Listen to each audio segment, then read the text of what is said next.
Dancing career की बात हो रही है, आपने शामक दवर के साथ समा फंग में भी काम किया था, उसके बाद झलक दिखला जा, उसके सामने माधुरी, रेमो, करण जौहर, उनके सामने डांस करना कैसा था? It was scary, trust me, बहुत ही डर लगता है।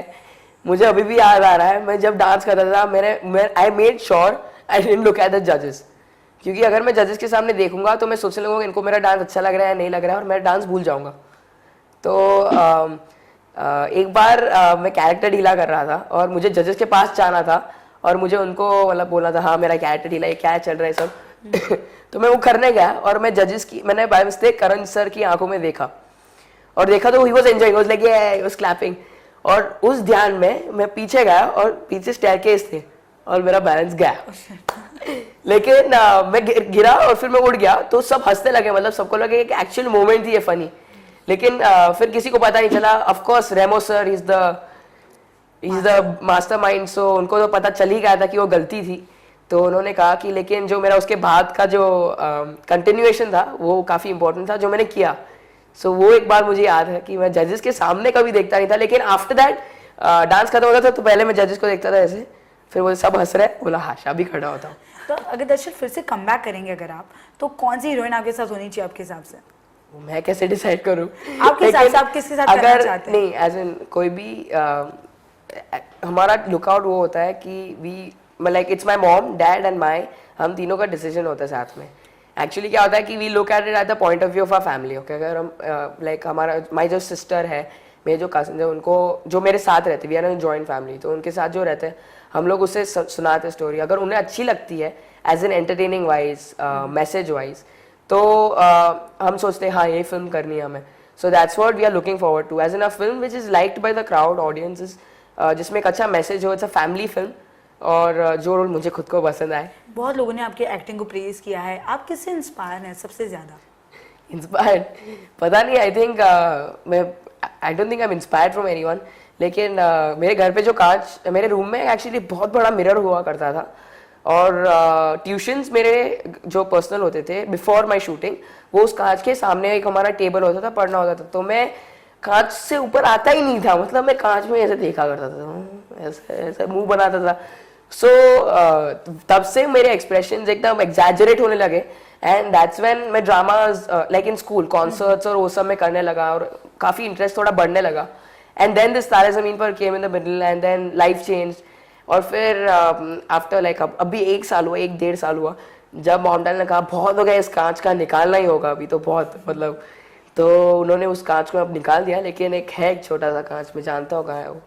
और बहुत सारे अवार्ड्स भी मिले हैं आपको ना, जी सिने अवार्ड्स हैं, क्रिटिक्स बेस्ट क्रिटिक का अवार्ड है, तो क्या लगता है वो अवार्ड्स देते समय, क्योंकि हम नॉर्मली देखते हैं शाहरुख खान, सलमान खान का अवार्ड मिल रहा है, तो आपको उस टाइम पे कैसे फील हो रहा था? मुझे जब वो अवार्ड मिला ना, तब शामक सर स्टेज पर थे, मेरे गुरु, मतलब डांसिंग के। और मैं मतलब जस्ट गया ऐसे स्टेज पर, I was just feeling that क्या बोलना है मुझे याद नहीं है। और फिर एक्चुअली मैंने एक स्पीच लिखा था, और इतना बड़ा पेज का स्पीच था, सबके नाम लिखे थे मैंने, और मैं बोला किसी का नाम भूलना नहीं है मुझे। और I went up and then I forgot, सब भूल गया। मैंने सिर्फ अवार्ड लिया, और फिर मैंने मॉम डैड को देखा, सब हंस रहे थे जोर जोर से, और फिर मैंने बोला हाँ भाई आई थैंक एवरीवन, जो नाम आए बोल दिया मैंने, सारे नाम कह दिए। और फिर मैंने देखा सब हंस रहे थे, मतलब कोई अपसेट नहीं था मुझसे, तो फिर मैंने कहा ठीक है चलो जाते। लेकिन एनी नर्वसनेस नहीं थी, क्योंकि मुझे पता था एज एन अवार्ड्स, मतलब it's for film fair award था ऊपर से, तो इट्स फॉर बिग पीपल, तो उसमें मैंने एक्सपेक्ट बिल्कुल किया नहीं था कि आई गेट दी अवार्ड। और जब मिला तो मैंने बोला आई एम हैप्पी। तारे ज़मीन पे जैसे देखा ना, हमने आपको देखा स्कूल बंक करते हुए, तो क्या कभी कॉलेज बंक किया आपने? क्या किया इस कॉलेज बंक करके, फिर कहाँ गए आप?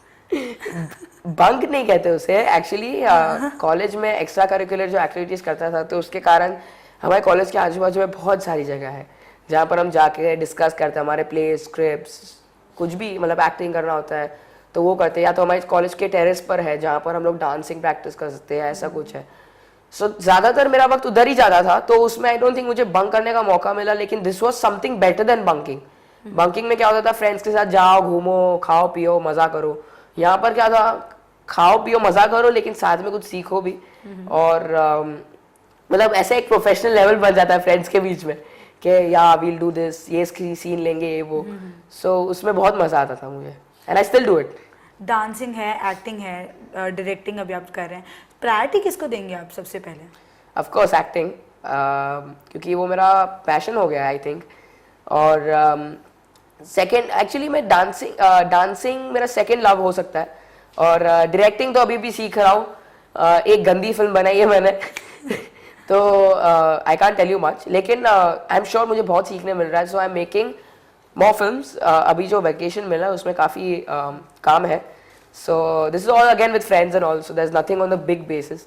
लेकिन अगर ये सब अच्छा होने लगा तो step by step I start going higher. बहुत सारे एक्सप्रेशंस बनाते हैं आप, वैसे अभी आपने कहा बहुत सारा सब कुछ बचपन से बनाते हुए आ रहे हैं, तो किसी बॉलीवुड स्टार की कॉपी की कभी आपने? नहीं कि शाहरुख खान की या ऐसे कुछ?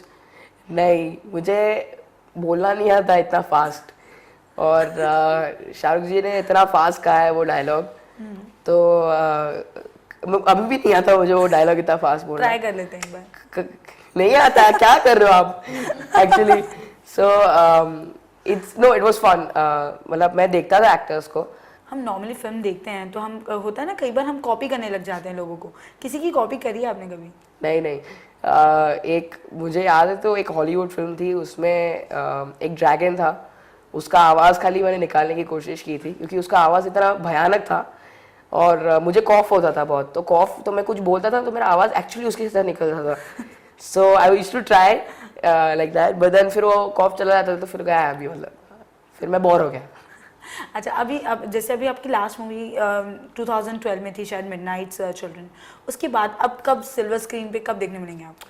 अभी काफ़ी वक्त है, मैं बॉड्स में अभी ध्यान दूंगा, लेकिन अगर बीच में कुछ भी अच्छा आ जाएगा तो then in these 3 months I will be able to do that, but then after that bonds के लिए, बिकॉज मुझे लोग बहुत डराते हैं, कहते हैं कि 12th स्टैंडर्ड बॉड्स बहुत ही डिफिकल्ट होते हैं, और मुझे 10th में 84% आए थे, तो मुझे इस बार भी 85-80 मतलब प्लस का ही एम करना है, तो फ्यूचर आपका सिक्योर हो जाएगा, फिर कोई टेंशन नहीं है, डिग्री कॉलेज अच्छी डिग्री लेनी है, so that is what I have to do. और आफ्टर 12th फिर मैं बड़ा हो जाऊंगा, और उसके बाद let's see what happens. Thank you very much हमसे बात करने के लिए। Thank you so much.